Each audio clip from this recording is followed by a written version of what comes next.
ಮೇಲ್ಮನೆ ಚುನಾವಣೆಯಲ್ಲೂ ಕೂಡ ಬಿಜೆಪಿಗೆ ಬಂಡಾಯದ ಬಿಸಿ ತಟ್ಟಿದೆ. ಮಾಜಿ ಶಾಸಕ ರಘುಪತಿ ಭಟ್ ಬಳಿಕ ಮತ್ತೊಬ್ಬರಿಂದ ಬಂಡಾಯವನ್ನ ಏಳಲಾಗಿದೆ. ನೈಋತ್ಯ ಶಿಕ್ಷಕರ ಕ್ಷೇತ್ರದಲ್ಲಿ ಬಂಡಾಯ ಸಾರಿದ್ದಾರೆ ಹರೀಶ್ ಆಚಾರ್ಯ. ಮಂಗಳೂರು ವಿವಿ ಸಿಂಡಿಕೇಟ್ ಮಾಜಿ ಸದಸ್ಯರಾಗಿದ್ರು ಹರೀಶ್ ಆಚಾರ್ಯ.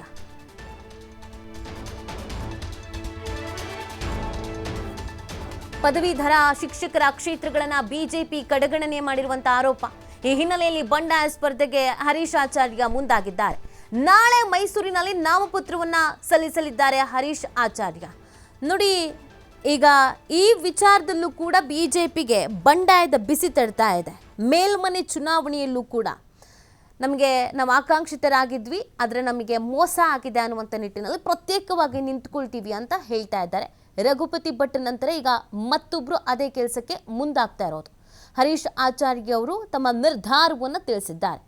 ಇದು ಬಿಜೆಪಿ ಹೇಗೆ ಬ್ಯಾಲೆನ್ಸ್ ಮಾಡುತ್ತೆ, ಏನಾದರೂ ಮಾತುಕತೆ ನಡೆಸುತ್ತಾ, ಸಂಧಾನಗಿಂದಾನ ಮಾಡ್ತಾರಾ ಅನ್ನೋದು ಈಗ ಕುತೂಹಲಕ್ಕೆ ಕಾರಣವಾಗ್ತಾ ಇದೆ.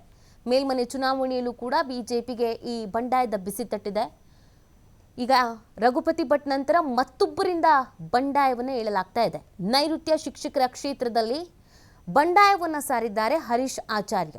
ಮಂಗಳೂರು ವಿವಿ ಸಿಂಡಿಕೇಟ್ ಮಾಜಿ ಸದಸ್ಯರಾಗಿದ್ದರು ಹರೀಶ್ ಆಚಾರ್ಯ ಅವರು. ಪದವೀಧರ ಶಿಕ್ಷಕರ ಕ್ಷೇತ್ರಗಳನ್ನು ಬಿಜೆಪಿ ಕಡೆಗಣನೆ ಮಾಡಿದೆ ಅನ್ನುವಂಥ ಆರೋಪ. ಈ ಹಿನ್ನೆಲೆಯಲ್ಲಿ ಬಂಡಾಯ ಸ್ಪರ್ಧೆಗೆ ಹರೀಶ್ ಆಚಾರ್ಯ ಅವರು ಮುಂದಾಗಿದ್ದಾರೆ. ನಾಳೆ ಮೈಸೂರಿನಲ್ಲಿ ನಾಮಪತ್ರವನ್ನು ಸಲ್ಲಿಸಲಿದ್ದಾರೆ. ಅದಕ್ಕೆ ಅಂತ ಎಲ್ಲ ಸಿದ್ಧತೆಯನ್ನು ಮಾಡಿಕೊಂಡಿದ್ದಾರೆ ಹರೀಶ್ ಆಚಾರ್ಯ ಅನ್ನುವ ಮಾಹಿತಿ ಲಭ್ಯವಾಗ್ತಾ ಇದೆ.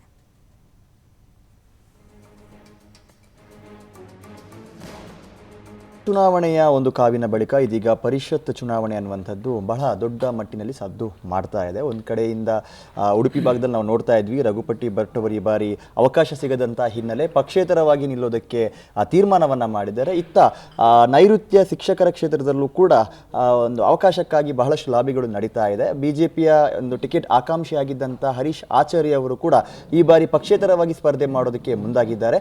ಈಗ ಎರಡು ಪಕ್ಷೇತರ ಸ್ಪರ್ಧೆ ಅನ್ನುವಂಥದ್ದು ಬಿಜೆಪಿಯ ವಿರುದ್ಧವಾಗಿ ನಡೀತಾ ಇರುವಂತದ್ದು ಕರಾವಳಿ ಭಾಗದಲ್ಲಿ. ಸೊ ಈ ಒಂದು ಪಕ್ಷೇತರ ಸ್ಪರ್ಧೆಯ ಬಗ್ಗೆ ಅಥವಾ ಇದು ಬಂಡಾಯ ಸ್ಪರ್ಧೆನ ಇದ್ರ ಬಗ್ಗೆ ಮಾತನಾಡೋದಕ್ಕೆ ನಮಗೆ ಹರೀಶ್ ಆಚಾರ್ಯ ಅವರಿದ್ದಾರೆ. ನಾನು ಮಾತನಾಡಿಸ್ತಾ ಹೋಗ್ತೀನಿ.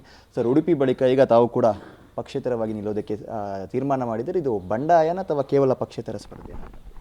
ಒಂದು, ನಾನು ನೈಋತ್ಯ ಶಿಕ್ಷಣ ಕ್ಷೇತ್ರದಲ್ಲಿ ಸ್ಪರ್ಧೆ ಮಾಡ್ತಿರುವಂಥದ್ದು ಬಂಡಾಯನೂ ಅಲ್ಲ, ಪಕ್ಷೇತರವಲ್ಲ. ನಾನು ಈ ಶಿಕ್ಷಕರ ಕ್ಷೇತ್ರದಲ್ಲಿ ನಾನು ಅಭ್ಯರ್ಥಿಯಾಗಿ ಸ್ಪರ್ಧೆ ಮಾಡ್ತಾಯಿದ್ದೇನೆ. ಈ ಕ್ಷೇತ್ರದ ಮಹತ್ವವನ್ನು ನಾವು ಅರಿತುಕೊಳ್ಬೇಕು. ಈ ಕ್ಷೇತ್ರ ಪಕ್ಷಾತೀತವಾಗಿರುವಂಥದ್ದು. ಇಲ್ಲಿ ಯಾವುದೇ ರಾಷ್ಟ್ರೀಯ ಪಕ್ಷಗಳಿರ್ಬೋದು, ರಾಜಕೀಯ ಪಕ್ಷಗಳಿರ್ಬೋದು, ಅವರ ಅಧಿಕೃತ ಅಭ್ಯರ್ಥಿಗಳು ಇರುವುದಿಲ್ಲ. ಅಂಥ ಸಂದರ್ಭದಲ್ಲಿ ಯಾರು ಸೂಕ್ತ ಅಭ್ಯರ್ಥಿಗಳಿದ್ದಾರೆ ಅಂಥವರನ್ನು ಬೆಂಬಲಿಸುವಂಥ ಕಾರ್ಯವನ್ನು ರಾಷ್ಟ್ರೀಯ ಪಕ್ಷಗಳು ಅಥವಾ ರಾಜಕೀಯ ಪಕ್ಷಗಳು ಮಾಡ್ಕೊಂಡು ಬರ್ತದೆ. ಅಂದರೆ ಸ್ಥಳೀಯರಲ್ಲಿ ಯಾರಿಗಾದರೂ ಬೇರೆಯವ್ರಿಗೆ ಅವಕಾಶ ಕೊಡ್ತಿದ್ರೆ ನಿಮ್ಮದೇನು ಅಪಸ್ವರ ಅನ್ನುವಂಥದ್ದಿಲ್ಲ, ಸ್ಪರ್ಧೆ ಅನ್ನುವಂಥದ್ದು ಆಗ್ತಾ ಇರಲಿಲ್ಲ? ಖಂಡಿತವಾಗಿ ಕೂಡ ಸ್ಥಳೀಯವಾಗಿ ಅದು ಪದವೀಧರ ಕ್ಷೇತ್ರಕ್ಕೆ ಅಥವಾ ಶಿಕ್ಷಕರ ಕ್ಷೇತ್ರಕ್ಕೆ ಒಬ್ಬ ಸಮರ್ಥ ಅಭ್ಯರ್ಥಿಯನ್ನು ಇಳಿಸುವಂಥ ಪ್ರಯತ್ನವನ್ನು ರಾಷ್ಟ್ರೀಯ ಪಕ್ಷಗಳು ಮಾಡಿದರೆ, ಅವರು ಈ ಕರಾವಳಿ ಭಾಗವನ್ನು ನಿರ್ಲಕ್ಷ್ಯ ಮಾಡದೇ ಇರ್ತಿದ್ರೆ ನನ್ನಂಥವರು ಸ್ಪರ್ಧೆ ಮಾಡುವಂಥ ಪ್ರಶ್ನೆ ಇರಲಿಲ್ಲ. ಇವತ್ತು ನಾನು ಸ್ಪರ್ಧೆ ಮಾಡ್ತಿರೋದು ಈ ಭಾಗದ ಜನ ಸಮುದಾಯದ, ಈ ಭಾಗದ ಶಿಕ್ಷಕರ ಅವರ ಸ್ವಾಭಿಮಾನದ ಸಂಕೇತವಾಗಿ, ಅದರ ಪ್ರತೀಕವಾಗಿ ಈ ಭಾಗದ ಮಹತ್ವವನ್ನು ಎತ್ತಿ ತೋರಿಸುವ ದೃಷ್ಟಿಯಿಂದ ನಾನು ಸ್ಪರ್ಧೆ ಮಾಡ್ತಿದ್ದೇನೆ. ಈಗ ಒಂದು ವಿಚಾರ, ಈಗ ಒಂದು ಲೋಕಲ್, ಈಗ ಸ್ಥಳೀಯವಾಗಿ MLAಗಳು ಅಥವಾ MP ಗಳಿದ್ದರು, ಇವರು ತಮ್ಮ ಹೆಸರನ್ನು ಮುನ್ನೆಲೆಗೆ ತರುವಂಥ ಕೆಲಸವನ್ನು ಮಾಡಲಿಲ್ಲವಾ? ಇವರನ್ನು ಸಂಪರ್ಕ ಮಾಡುವ ಸಂದರ್ಭದಲ್ಲಿ ತಮಗೆ ಯಾವ ರೀತಿಯ ಪ್ರತಿಕ್ರಿಯೆ ಬಂತು? ಯಾಕೆ ಇದು ಮುನ್ನೆಲೆಗೆ ಬರೋದಕ್ಕೆ ಸಾಧ್ಯವಾಗಲಿಲ್ಲ? ಅಲ್ಲ, ನನ್ನ ಹೆಸರು ಮುನ್ನೆಲೆಯಲ್ಲೇ ಇತ್ತು. ಮತ್ತು ಅವರು ಯಾಕೆ ಮಾಡಲಿಲ್ಲ? ರಾಜಕೀಯವಾಗಿ ರಾಷ್ಟ್ರೀಯ ಪಕ್ಷಗಳು ಮೈತ್ರಿಗೆ ಯಾಕೆ ಹೋದರು? ಈ ಎಲ್ಲ ಪ್ರಶ್ನೆಗಳಿಗೆ ನಾನು ಉತ್ತರ ಕೊಡಲಿಕ್ಕೆ ಬರೋದಿಲ್ಲ. ಅವರವರಿಗೆ ಅವರದ ಅನಿವಾರ್ಯತೆಗಳಿರ್ಬೋದು. ಆದರೆ ಯಾವುದೇ ಅನಿವಾರ್ಯತೆ ಇದ್ದರೂ ಕೂಡ ಕರಾವಳಿಯ ಭಾಗಕ್ಕೆ ಆಗಿರುವಂಥ ಅನ್ಯಾಯವನ್ನು ಎತ್ತಿ ತೋರಿಸುವಂಥ ಅವಶ್ಯಕತೆ ಇದೆ. ಈ ಕರಾವಳಿ ಭಾಗಕ್ಕೆ ಆಗಿರುವ ಅನ್ಯಾಯವನ್ನು ಎತ್ತಿ ತೋರಿಸುವ ದೃಷ್ಟಿಯಿಂದ ನಾನು ಸ್ಪರ್ಧೆಯನ್ನು ಮಾಡ್ತಾಯಿದ್ದೇನೆ. ಇದಿಷ್ಟು ಹರೀಶ್ ಆಚಾರ್ಯ ಅವರ ಮಾತು. ಕ್ಯಾಮರಾ ಪರ್ಸನ್ ವೀರೇಶ್ ಕಡ್ಲಿಕೊಪ್ಪ ಜೊತೆ ಆದಿತ್ಯ TV5 ಮಂಗಳೂರು.